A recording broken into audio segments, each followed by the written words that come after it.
तो दोस्तों आज हम राजस्थान सीईटी के लिए 25 इंपॉर्टेंट प्रश्नों के बारे में बात करेंगे और ये सभी प्रश्न किसी ना किसी एग्जाम में पूछे गए प्रश्न हैं। इसलिए वीडियो में आप अंत तक जरूर बने रहिए। तो चलो वीडियो को शुरू करते हैं। तो आपका पहला सवाल है कि शाहपुरा प्रजामंडल की स्थापना कब हुई थी। मोस्ट इंपॉर्टेंट क्वेश्चन है और ये प्रश्न बहुत बार एग्जाम पूछा भी गया है, इसलिए इस प्रश्न को आपको रट लेना है कि शाहपुरा प्रजामंडल की स्थापना कब हुई थी। तो इसकी जो स्थापना हुई थी वो हुई थी 1938 ईस्वी में। तो दोस्तों आपको 25% दी जाएंगी, जिसमें से आपने कितने प्रश्न सही किए हैं वो मैं लास्ट में कमेंट में ज़रूर बताएं, जिससे कि आपकी प्रिपरेशन होती रहेगी। तो अगला प्रश्न देखते हैं। अगला सवाल है कि निम्नलिखित में से कौन सा युग्म है जो सही सुमेलित नहीं है। तो वह युग्म बताना है जो प्रजामंडल और संस्थापक के बीच में सही सुमेलित नहीं है। तो वह युग्म है अलवर लादाराम व्यास। यह युग्म है जो सही सुमेलित नहीं है। अगला सवाल है कि निम्नलिखित में से कौन सा युग्म है जो सही सुमेलित नहीं है। तो वह युग्म बताना है जो प्रजामंडल और स्थापना का वर्ष में सही सुमेलित नहीं है। तो वह युग्म है मेवाड़ 1936। यह युग्म है जो सही सुमेलित नहीं है। अगला सवाल है कि समाज सुधार के उद्देश्य से देश हितैषणी सभा की स्थापना हुई थी। तो कहाँ पर हुई थी देश हितैषणी सभा की स्थापना, वो आपको बताना है।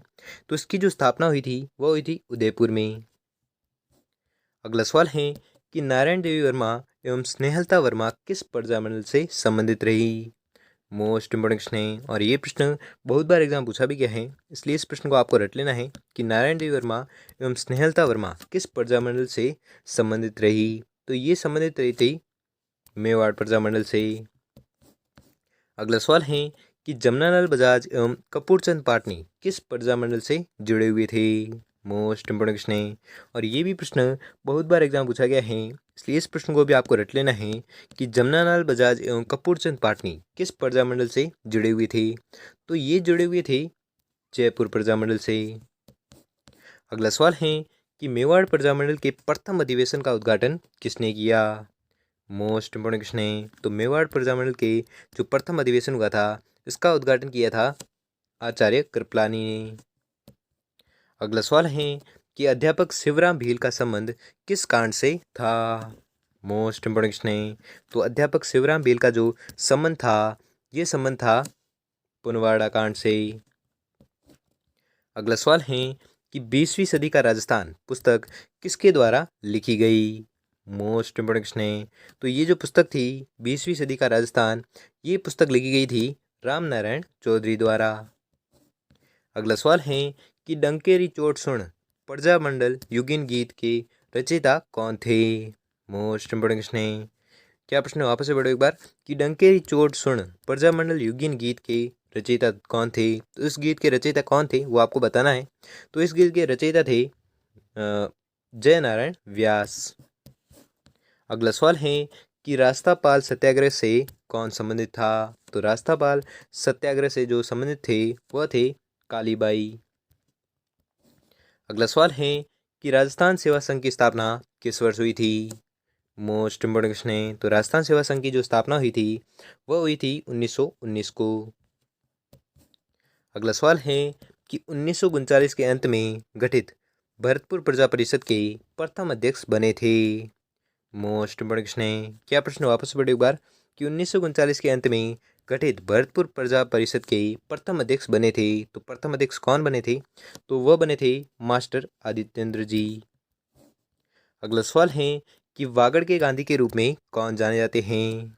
मोस्ट इंपोर्टेंट क्वेश्चन है और ये प्रश्न बहुत बार एग्जाम रिपीट हो चुका है, इसलिए इस प्रश्न को आपको रट लेना है। और ये प्रश्न आज की क्लास का very very most important question है कि वागड़ के गांधी के रूप में कौन जाने जाते थे या कौन जाने जाते हैं। तो आपको याद रखना है ये जाने जाते हैं भोगीलाल पंड्या।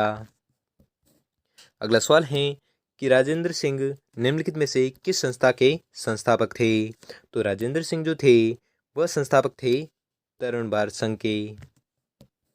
अगला सवाल है कि 15 दिसंबर 1945 को मीठालाल व्यास द्वारा जैसलमेर प्रजामंडल की स्थापना की गई थी। तो कहाँ पर की गई थी वो आपको बताना है। तो इसकी जो स्थापना की गई थी वो की गई थी जोधपुर में। और किसने की थी, तो मीठालाल व्यास ने की थी। और कब की थी, तो 15 दिसंबर 1945 को की थी। अगला सवाल है कि मुंशी समर्थन दान चारण द्वारा अजमेर से 1890 में प्रारंभ समाचार पत्र का क्या नाम था। तो क्या प्रश्न वापस से पढ़ो एक बार कि मुंशी समर्थन दान चारण द्वारा अजमेर से 1899 में प्रारंभ समाचार पत्र का नाम क्या था? तो वह समाचार पत्र था राजस्थान समाचार। अगला सवाल है कि मेवाड़ राज्य का संविधान किसने तैयार किया था?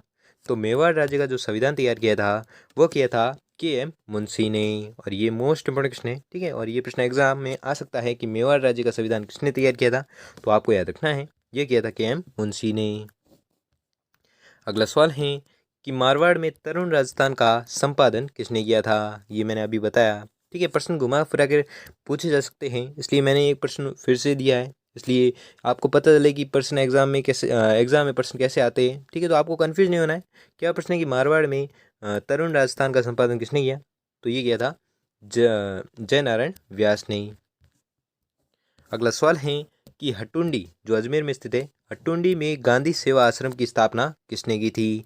तो हट्टुंडी में गांधी सेवा आश्रम की जो स्थापना की थी वो की थी हरिभाऊ उपाध्याय ने।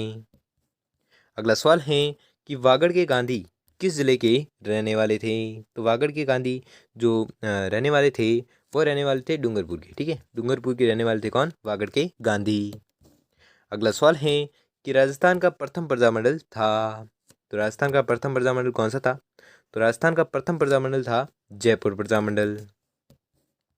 अगला सवाल है कि चुन्नीलाल व अमृतलाल पायक का संबंध किस प्रजामंडल आंदोलन से मुख्यतः जुड़ा रहा?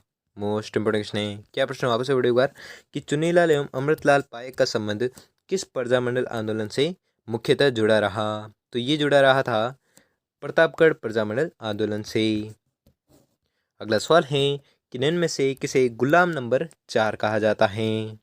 मोस्ट इंपोर्टेंट क्वेश्चन है, और ये भी प्रश्न बहुत बार एग्जाम पूछा गया है, इसलिए इस प्रश्न को भी आपको रट लेना है कि निम्न में से किसे गुलाम नंबर 4 कहा जाता था? तो ये कहते थे जमनालाल बजाज को। अगला सवाल है और आज का अंतिम सवाल है कि करौली प्रजामंडल की स्थापना किसके द्वारा की गई? मोस्ट इंपोर्टेंट क्वेश्चन है, और ये भी प्रश्न बहुत बार एग्जाम पूछा गया है कि करौली प्रजामंडल की जो स्थापना की गई थी वो किसके द्वारा की गई थी? तो इसकी स्थापना की गई थी त्रिलोकचंद माथुर द्वारा। तो दोस्तों आपको 25 प्रश्न दिए थे, जिसमें से आपने कितने प्रश्न सही किए हैं वो हमें जल्दी से जल्दी कमेंट करके जरूर बताएं। और अगर आपके लिए वीडियो थोड़ा भी अप्रूव हुआ तो वीडियो को लाइक और चैनल पर नए चैनल को सब्सक्राइब कर लीजिए और बेल आइकन को प्रेस कर लीजिए, जिससे कि वीडियो की नोटिफिकेशन आपको मिलती रहेगी। धन्यवाद।